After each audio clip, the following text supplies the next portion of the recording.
Do you want to add between 15 and 20 yards to your tee shots? Of course you do. My guess is you've never been told how to do that.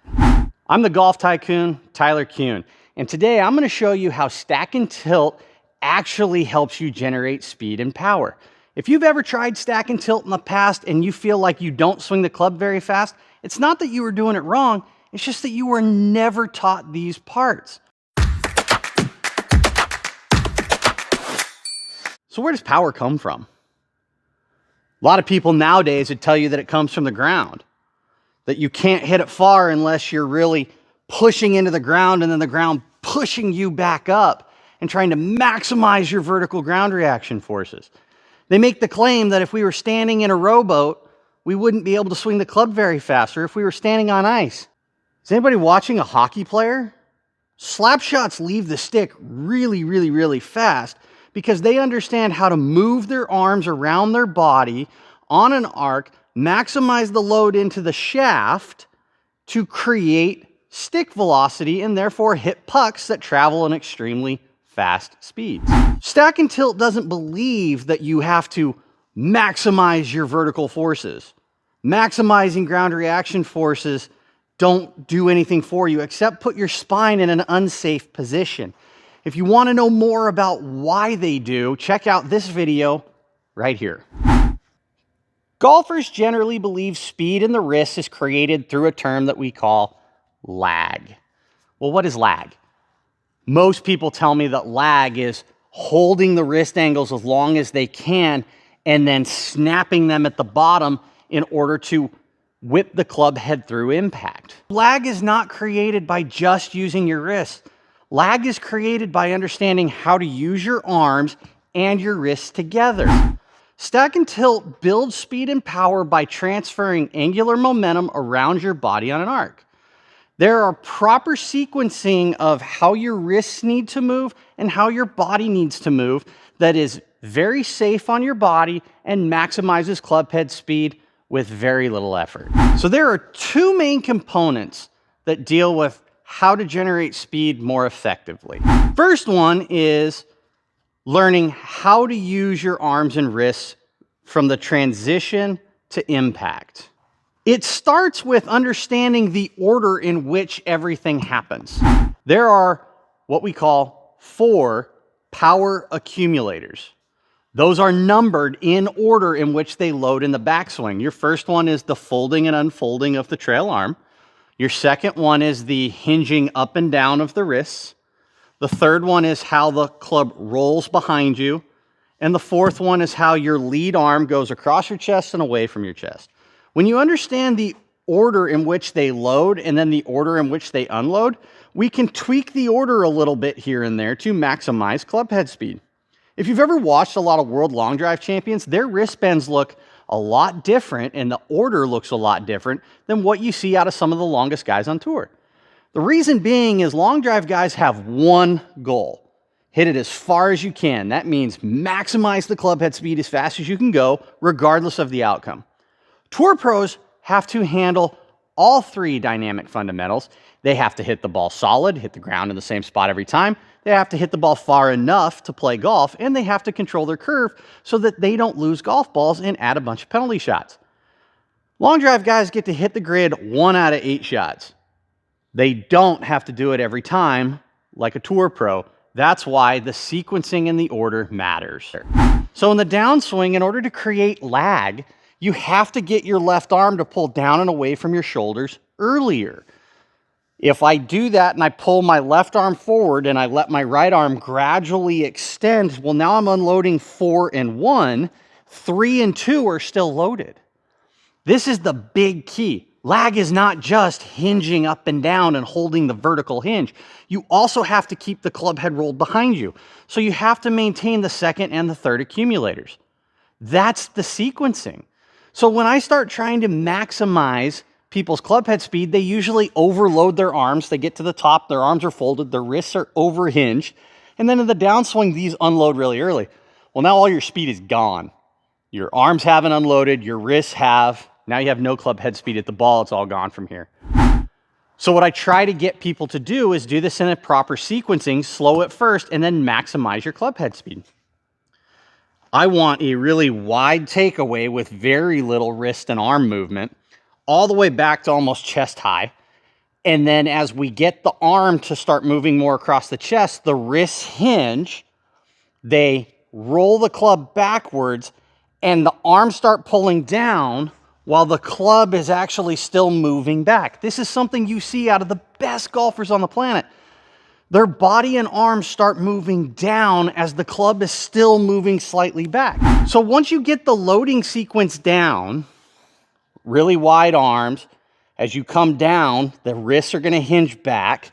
You're gonna keep the club behind you as you pull the arms down. That's the sequence that's going to create the wrist bends that we want. But now this is great and all. We can load it late, we can pull the arms down, we can maintain the load. How do we crack a whip? You have to pull the handle forward, but if I just keep pulling it forward and I never stop it, am I ever really gonna let that club and energy go? The answer is no. So you have to know how to slam on the brakes. If you've ever been told to just turn through the shot, right? Turn through the shot, don't worry about anything else, just be an athlete. Leave your arms alone, they'll do what they want. If I did that, watch this. We're gonna take setup, we're gonna turn everything to the top like normal. And all I'm gonna do is try to turn my body as much as I can through the shot, right? It doesn't look very good.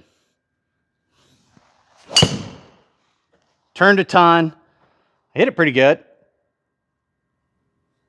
I swung that club at 97.4 miles per hour. I maximized my roll to 258. Well, now I'm blocked out by that tree and I can't go for the green, so now I can't make eagle.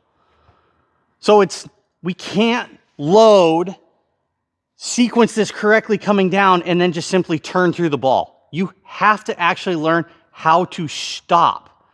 If anybody's seen this video from a few weeks ago, Bryson DeChambeau is telling Wesley Bryan that he actually has to slow his hands down at impact, and he actually has to pull the handle up. That's a braking mechanism that allows you to unload your wrists at the bottom faster to generate more club head speed. So once you come down, your hips move forward, my arms come down. Well, now this is the lowest part of the golf swing that my hands reach, is here at P6 when the shaft is parallel to the ground. Well, if I just stopped here and let my wrist go, where's the club gonna go? It's gonna go down to the ground. So from here, we have to push the legs up. The left arm actually has to pull forward and up at the same time. And it's that upward pull as the legs extend that allow your wrist to unload so that you don't hit the ground too early. I'm not gonna do this very fast. I'm gonna start it slow. Keep in mind, I'm going about 70% speed.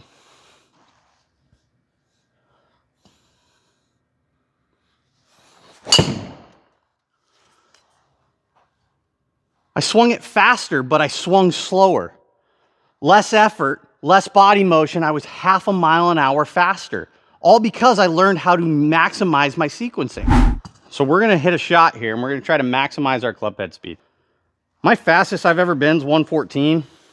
My best golf I've ever played, I'm around 109 to 110. Was never taught to do this early enough, so I never developed that speed gear.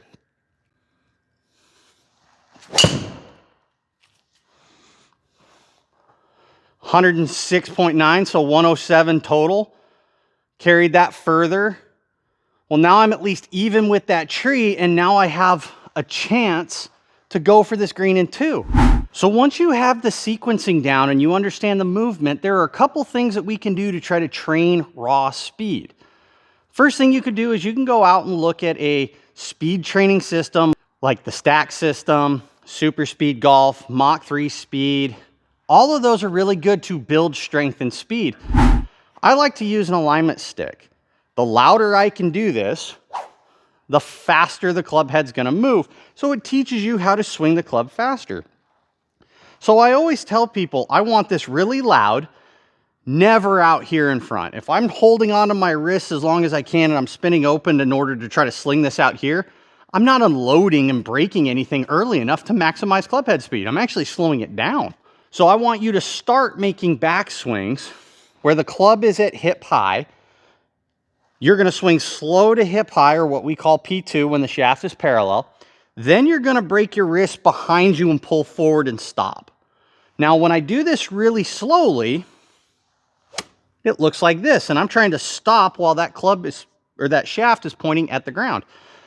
Then you start adding a little bit more speed to this so that you can hear the crack of the stick right here where the ball would be. Slamming on the brakes as quick as I can. Do this 5 times just to build the feel of pulling the handle forward while my wrists are actually moving back. So the club goes further back, but my hands aren't moving really past my hip. Make it as loud as we can. Then we can start adding length to the backswing. So we do 5 of them at P2, break the wrist and go. Then we do it to P3, where I get my arm parallel to the ground, then I max my wrist and try to make it louder. You can hear the sound of that. Do that 5 times. Wide, loud, slamming on the brakes. Then I would recommend that you do this backwards. Do it left-handed. And the reason being, your body will not swing as fast unless it knows it can stop safely. So if you train this both directions, you work the muscles and the nerves on both sides of your body so that you actually learn how to break and how to stop. So we take this setup, hip high at P2. This is going to get a lot slower. Don't make fun of me. Loud. There we go. Not bad. That's extremely difficult for me. When I'm swinging fast, left-handed, it's never as fast as right-handed. Then we do the same thing. We go to P3. Wide. Also notice I flipped my grip. Arms parallel. That was really fast. Let's do it again. Really, really loud. You can hear yourself do this. $3.17 at Home Depot. If you don't have one, get one. You can use this for all sorts of things, including how to build speed. But you can't just build raw speed unless you know how to use your arms and wrists. Make sure to like, comment, smash the subscribe button below, and if you can, hit that hype button. It helps me put out more content for you and helps show my videos to more people across the world. The other thing you can do if you want primary coaching for yourself, either online or in person, check out my Patreon server at patreon.com/thegolftycoon, or check out my in-person website at www.s2golfacademy.com. I'd love to help you with your golf game and help you play the best golf of your life.